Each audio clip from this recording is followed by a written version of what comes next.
अब आर्यन ने जल्दी से अपने मैनेजर का नंबर मिलाया और बैल जा रही थी, लेकिन मैनेजर कॉल नहीं उठा रहा था। तब आर्यन ने दोबारा कॉल मिलाते हुए गुस्से में कहा, god damn it, pick up the call. और अब मैनेजर ने कॉल उठा लिया और तभी आर्यन ने कहा, कोई हाथ नहीं लगाएगा उसको, मैं आ रहा हूं। आयत अब कमरे में खड़ी हुई बहुत बुरी तरह घबरा रही थी। उस कमरे में हल्की सी रोशनी थी और तभी आयत को किसी के भारी जूतों की आवाज सुनाई दी और आयत ने जल्दी से अपना दुपट्टा चारों तरफ लपेटा, क्योंकि बुर्का वो लोग आयत का उतार चुके थे। आयत ने देखा कोई दरवाजा खोलकर अंदर आया है और उसके सामने आकर खड़ा हो गया। आयत उसको गौर से देख रही थी कि वो कौन है, क्योंकि उसके फेस पर ब्लैक मास्क था और उसके बाल थोड़े थोड़े उसकी आंखों पर आए हुए थे, इसलिए आयत उसको पहचान नहीं पा रही थी। और तब आयत ने डरते डरते पूछा, कौन हो तुम और मुझे यहां क्यों लाए हो? और अब आर्यन ने अपने मुंह पर से मास्क हटाया और अब आयत उसको फटी फटी नजरों से देख रही थी, क्योंकि उसको यकीन नहीं आ रहा था वो टीवी स्क्रीन के सामने खड़ी है या हकीकत में आर्यन शाह उसके सामने खड़ा है। वही आर्यन शाह जिसको दूर से ही देखने के लिए लड़कियां लाखों रुपए खर्च करके उसके कॉन्सर्ट में आती थीं, जिसकी एक झलक देखने के लिए लड़कियां मरी जाती थीं। अब वही आर्यन शाह बड़ी शान से उसके सामने खड़ा था और आयत को यह कोई सपना सा लग रहा था, क्योंकि उसने अभी तक आर्यन को टीवी या उसके कॉन्सर्ट में भी दूर से ही देखा था और उसको यकीन नहीं आ रहा था वो उसके इतने पास खड़ा है। और अब आयत ने खुद को यकीन दिलाते हुए उससे पूछा, क्या आप आर्यन शाह हो? अब आर्यन ने हल्का सा मुस्कुराकर कहा, yes my angel, I am Aryan Shah. क्योंकि आर्यन आयत को भी अपनी दूसरी फीमेल फैन की तरह समझ रहा था। अब आर्यन उसकी मासूम हुस्न को देखकर उसकी तरफ अट्रैक्ट हुआ और वो सब भूल गया कि इस लड़की ने उसको चांटा मारा था। और अब आर्यन ने हाथ बढ़ाकर आयत के मुलायम गाल को अपनी 2 उंगलियों से छूकर देखने लगा, क्योंकि आर्यन को पता था लड़कियां उसके पीछे किस कदर पागल है। उसका एक इशारा करने की देर है और लड़कियां उसके कदमों में गिरने को तैयार रहती हैं। इसलिए उसने आयत को भी यही सोचकर छुआ। उसको लगा आयत भी उसकी फैन है और वो उसके टच करते ही उससे लिपट जाएगी। और आर्यन जो उसकी मासूमियत को देखकर उसकी तरफ अट्रैक्ट हुआ है, उसको एक बार यूज कर लेगा तो वो फिर उस लड़की को दोबारा सोचेगा भी नहीं।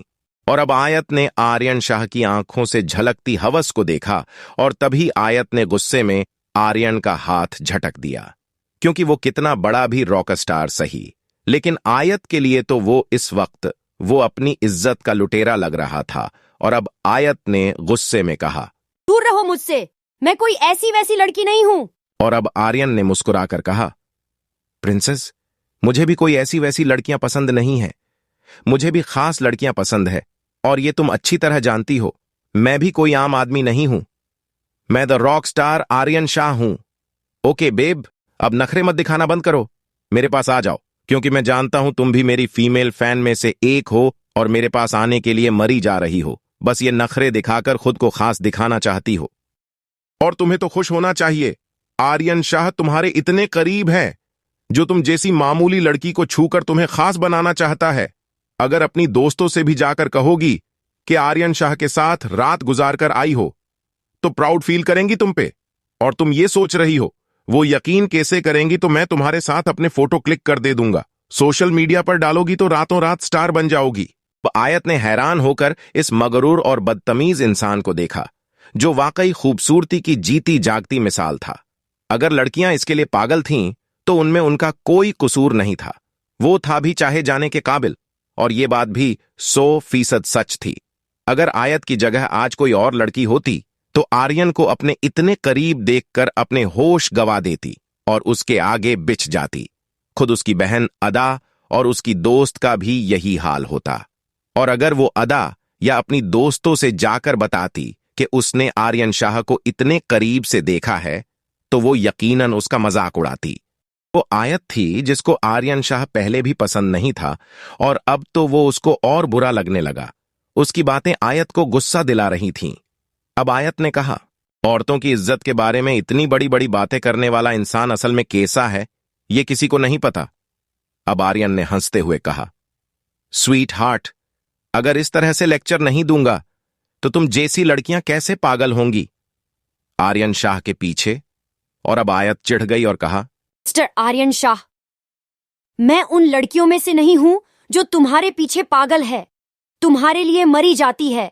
मैं उन लड़कियों में से हूं जो तुम्हारी तरफ देखना भी पसंद नहीं करती। अब आर्यन ने चिढ़कर कहा, अच्छा ठीक है, तुम जो कोई भी हो, मेरा तुम पर दिल आ गया और मैं तुम्हारे साथ एक रात गुजारना चाहता हूं। ये लो ब्लैंक चेक, इस पर अपनी एक रात की कीमत भरो और जल्दी से कपड़े उतारो और बिस्तर पर आ जाओ, क्योंकि मेरे पास टाइम नहीं है। तुम्हारी बकवास सुनने का 1 घंटे बाद की मेरी फ्लाइट है, मुझे निकलना है। और आर्यन शाह के ये अल्फाज आयत के कानों में किसी पिघले हुए शीशे तरह गिरे और आयत के अंदर एक लावा सा पकने लगा। और तभी आयत का हाथ उठा और उसने उस रॉकस्टार के गाल पर दे मारा, ताकि वो औरत का सही रूप देख ले, क्योंकि वो सबको एक जैसी समझने की भूल कर रहा था। अगर ये कहानी आपको जरा सी भी अच्छी लगे तो प्लीज हमारे चैनल को ज्यादा से ज्यादा लाइक करे, शेयर करे और सब्सक्राइब करे, क्योंकि हमारा टारगेट जल्द से जल्द 4000 घंटे और 1000 सब्सक्राइबर पूरा करना है, वरना हमें अपने चैनल को बंद करना पड़ेगा।